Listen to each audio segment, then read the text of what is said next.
తమను రెగ్యులరైజ్ చేసి ఉద్యోగ భద్రత కల్పించాలని తిరుపతిలో స్టాఫ్ నర్సులు భారీ నిరసన ర్యాలీ నిర్వహించారు.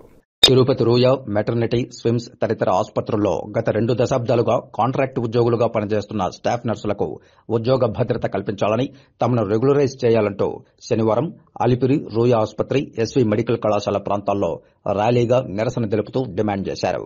ఉదయం 10 గంటల నుండి గంటపాటు విధుల నుండి రోడ్డుపైకి వచ్చి కదం దొక్కారు. వారి ఆవేదనను, ఆక్రోశాన్ని వెలిబుచ్చారు. అనంతరం వారి విధులకు తరలి వెళ్లారు.